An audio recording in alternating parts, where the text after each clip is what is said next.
The topic is going to be Dyson Dots, a longer view, and this is presented by Robert Kennedy from Oak Ridge. And Robert has been working on this idea that for quite a while and has presented it extensively. Robert is a senior systems engineer doing green energy work in Oak Ridge at the local, national, and regional levels.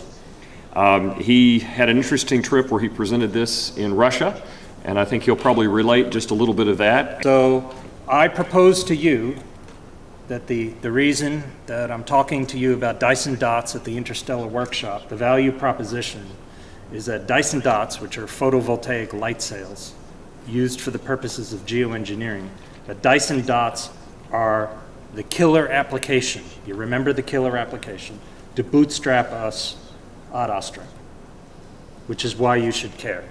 This is what a Dyson Dot is. This is the view from here. It's a sunshade between the sun and the earth, stopping a little bit of light from hitting the earth. And on the sunny side of the dot is a field of PV. And if you're looking at this and freaking out about the size, don't, these are exaggerated so you can see how the system goes together. But these are actually the scale. The 6-petal thing is the Dyson Dot, and the little round thing is the microwave, is the maser relay. Nevertheless, it's still the size of a country. And even the photovoltaic field is the size of a small country or an American state. The location is not at the Sun-Earth L1 point, but a few 100,000 kilometers to the sunny side of that point. Nevertheless, it's only 1% of the way to the sun, so it's basically in our neighborhood 4 times as far as the moon. Okay. Why is it the killer app? Why should you care? Well, currently, our access to space, in terms of capacity, is completely inadequate to do anything large and important. Not to disrespect the people in the Apollo program, I'm going to use that word again, but it's completely unsuitable in terms of scale to what we need, right? And if we applied the costs that exist today, and I cut these in half last night because Les complained that my figure was 10 times too high, or twice too high, 10 grand a kilogram. It's still, to do anything really important on a planetary scale, just to get into LEO, which Harry Stein calls halfway to anywhere, would beggar the planet. Sheer mass. The Dyson Dot's 300 million tons in order to do its job, okay? Lifting that into LEO would take a century of planetary income, a century of all goods and services by all human beings, man, women, and child on planet Earth for 100 years with the technology we have now. So the scales of what needs to be done and the existing costs of getting where we need to go are just completely unmatched to the challenge. Therefore, if you're gonna solve this is the only hand waving, if you're gonna solve the climate change problem with geoengineering, you will necessarily develop techniques, I'm not exactly sure which, but those techniques will bootstrap the human race ad Astra, which is what y'all want. Now, when you develop those techniques, they're going to have interesting side effects, Sam. Political side effects. This talk, don't want to disappoint you all, but it is more about politics and engineering, and the lunch plenary coming next, the BOFs tonight, and the lunch plenary tomorrow are about dealing with politics and doing practical things to move us forward. Okay, so I'm just telegraphing you. We are a bunch of geeks, and we have a new geek master right there. Okay, but there are, give him a round, there are other constituencies, potential allies. If you all want to get to the stars, you need to reach out. You need to be adult, politically adult, reach out, make alliances, coalitions, and use them. All right? Because otherwise, how the hell are we going to get to the stars in a carbon-constrained future. You know, getting to Alpha Centauri requires astronomical amounts of mass and energy, and it's just not going to happen with the resources we have to hand. This is something people like you, futurists, pro-spacers, are worried about. They're also worried about, I know a lot of y'all, given climate change and military challenges that come along with that, how are we going to preserve our quality of life? This Renaissance civilization, which is basically only 500 years old, but that we've all come to love, you know. And quality of life means abundance, okay? Scarcity, doing without, abstinence, that's not quality of life. And a long-term good quality of life that human beings want is not based on abstinence or self-abnegation. You know, we just ain't that good. Here's an ally that maybe y'all haven't thought of, tree huggers, okay? Now, tree huggers are very concerned about the environment, also quality of life from an environmental perspective, being able to live in a natural world, right? And being able to go out into the wilderness once in a while. You know, the trouble with climate change is it's happening faster and faster, and right now it looks like our human institutions are not reacting fast enough to deal with it appropriately.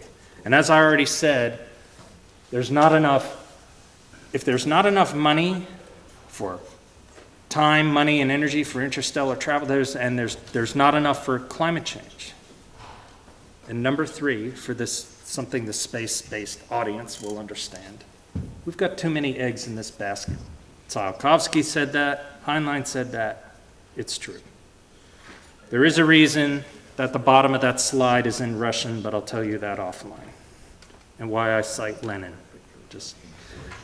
Okay, another ally. Okay, we've got futurists, pro-spacers, tree huggers, patriots. Now, patriots are worried about security, especially the security that's related to energy, which is what I do. That's my day job. Okay?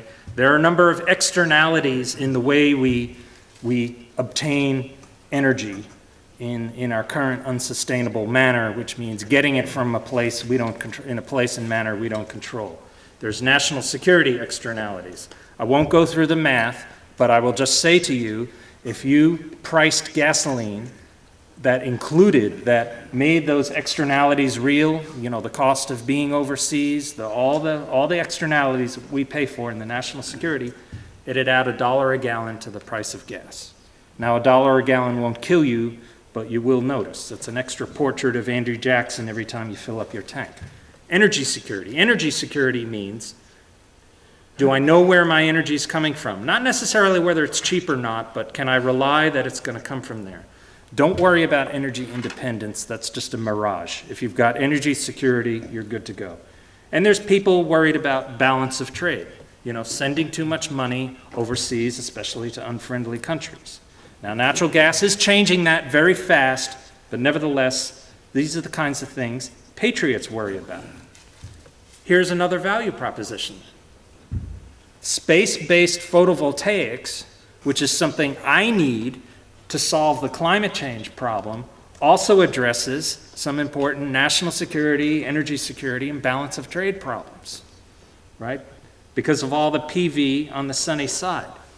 The thing is, in order to build the Dyson dot I want to take care of a problem that concerns me, climate change, the solar sail and the PV together are going to be 150 megatons. 150 million tons in mass out there that's our, not our first cut, that's our second cut. And Les will be familiar with this. Last year, when I gave this, or a year and a half ago, when I gave this talk in Aosta, my mass budget was 30 million tons, and now it's 300 million. You guys, you know about growth and creep. This isn't creep, this is explosive growth. Okay. So 300 megatons, we are not going to lift 300 megatons into low Earth orbit. Oh, I forgot. The other 150 megatons is the maser relays, okay? So 150 megatons in the sail, 150 megatons in the maser relays. That's what's required to get the electricity that the dot makes to Earth. We're not going to lift 300 million tons off the surface of the Earth.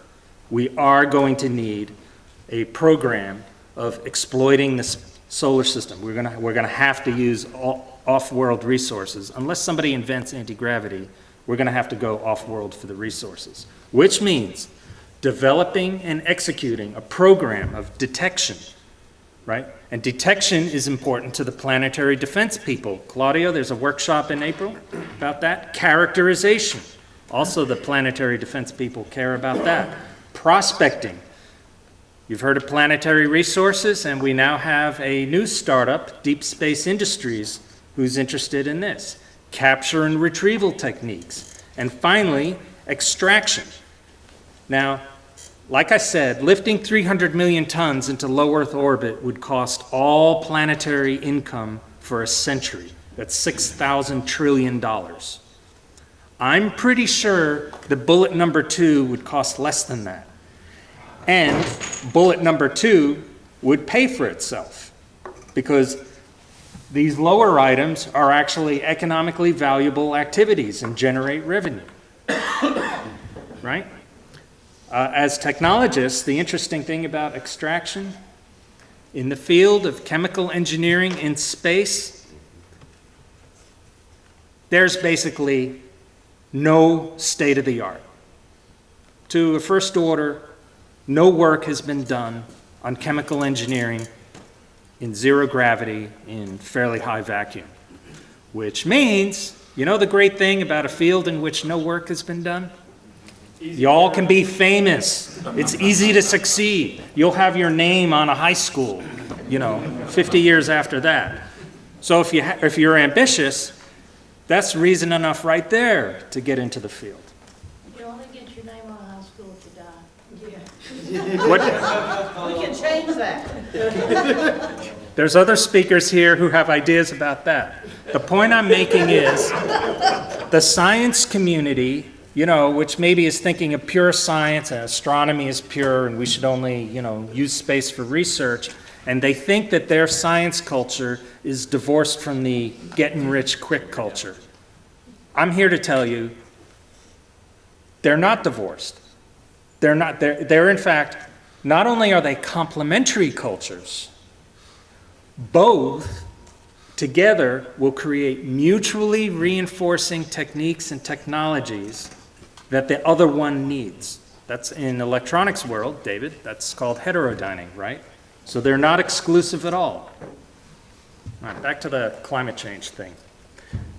This is a chart from the IPCC report that shows red is bad, red is getting hot, and cool is getting cool. And these are the effects of various kinds of things in our world. So the one at the top, that's the effect of greenhouse gas. And the effect of greenhouse gas is to basically effectively add a few watts to what the sun is shining down on us. And it adds, those few watts grow, and it's sort of like compound interest, okay? On the cool side, this debate goes on all the time, clouds. Well, clouds reflect sunlight. So if you have more clouds caused by more water being evaporated, then there'll be a cooling effect that will partially offset the warming effect. So there's all these different effects, some of them man-made, some of them natural, but together, the way we're living our lives right now, they add about 1.5 watts per square meter of extra energy into the system. Now, there's a fairly significant error bar on that, but, so it's from, say, 2/3 of a watt to 2.5 watts. Let me put that 2 watts in perspective. This arrow, if we drew it to scale, this is the amount of sunlight that actually comes down at Earth orbit onto us, okay? It's 1,365 watts per square meter, which the end of that arrow would be out across the industrial park at the far side of that field, if it were to scale. So you're probably thinking, well, then these little blocks ain't that important. But these little blocks work like compound interest. And the Earth is actually a very finely, it's a sensitive and balanced system. At the top there, I've circled in the greenhouse gas part that about 1/3 of that block comes from burning coal to make electricity. Now I'm going to show you the schematic of the Dyson dot and how it solves problems. So there it is between the Earth and the sun. You'll notice that dark shadow comes off and fades out to a point, right? And the dark part of the shadow doesn't get to the Earth. You know, when you cast a shadow, you have dark shadow and light shadow. The light shadow gets to us, and it's very, very light. It's only 1 part in 400. You wouldn't even feel it on your skin. So the dot shades us. And I won't tell you why, because I don't have the time. 3 degrees Fahrenheit the dot is sized to produce 3 degrees Fahrenheit cooling, but we happen to know from the historical record that 3 degrees Fahrenheit cooling caused the Little Ice Age in Europe a few centuries ago. So that's what our dot is sized to do, which is why one nickname is a mirrored Maunder minimum, which is what astronomers call it. We call it the Little Ice Age, right? To offset the opposite warming we expect. At the top, the photovoltaics on the sunny side of the dot, the side you can't see right now, are generating electricity, which goes into a multi-terawatt phased array maser, bank shot to the Earth, and downloaded to interface with a circular grid, a circumpolar grid, around the Arctic Ocean. This is not my idea. In fact, all of the pieces of this are anywhere from 40 to over 100 years old, right? Mirrors in space have been known for over 100 years. Buckminster Fuller thought up this one in 1939 or 1940. It's called the Dymaxion grid, right? And he did not have space in mind, but he knew a grid around the Arctic Ocean would connect all the power networks on Earth. So you have the bank shot to the grid, and then you can feed everything on Earth. And that patch of photovoltaic, that's the size of a small country, that is enough to provide all the electricity that we think the Earth will need at current rates of growth, which are pretty high, on the order of 10 terawatts of electricity by the year 2050. That's the basic dot concept. And so, putting the dot into the IPCC diagram, okay, remember, see the little gray block on top? That's coal. Well, that right there is the amount of PV on the dot, and the PV, basically, because PV electricity is coming in, you get to turn off your carbon burner. So the PV is acting like anti-carbon. So that PV makes that gray block of coal go away. And unlike many solutions that are international solutions that are proposed, this one actually pays for itself. That's the whole point. We originally put the PV on there as a revenue generating mechanism just to pay for the project, but it's got other benefits too. Next, most of the benefit is the shading, which that's the shading effect in scale of these other natural and man-made effects. Now, it may well be by the time the human race gets to the point where we can build that, we're putting orbital power, we're putting power in orbit, just by displacing that, we'll start making the climate change better. So we may not need a sunshade the size of a country. Right now we do, but as we make progress, we may not. So the point is that the dot generates revenue, and the dot manipulates large amounts of energy. If you want to go to Alpha Centauri, you're going to need lots and lots of energy, and you ain't going to get it down here. So if you want to go to Alpha Centauri, you should dedicate your careers to getting involved in something that makes us all rich. And using a Dyson dot for geoengineering is maybe the best near-term way to do that, because ultimately it will make everybody rich. And this appeals to futurists, to pro-spacers, to tree huggers, to patriots. There's something for everyone to like. You get all those people under a tent, there ain't too many outside of it. And don't worry about politics, okay? Politics ain't evil. Politics is how human beings solve problems, resolve conflict without violence. Politics is not evil. Politics is good. Clausewitz said war is the extension of politics. Everybody knows that part. But the part nobody ever remembers to say, and to politics it must return. In other words, when the war's over, you go back. So you guys got to, not you guys, me too, you got to engage different allies to get what you want. I've already covered the technically sweet synergies. So there she is again. I'm done.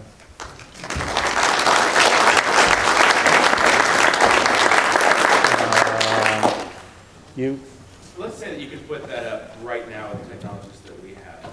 Would the embodied carbon in the design be worth the savings from the PV once it was up? There's practically no embodied carbon in the design if I am... Transportation using trucks. Embedded energy. Yes. Drop in the bucket. Best comparison, PV panel on your roof, the embedded energy in it, you pay it off in 2 years. The industry guarantee is 25 years. It might actually last 100. So the embedded energy in this nice new energy product is a drop in the bucket. There's another aspect to this that we'll get to more at lunch. But Yeah.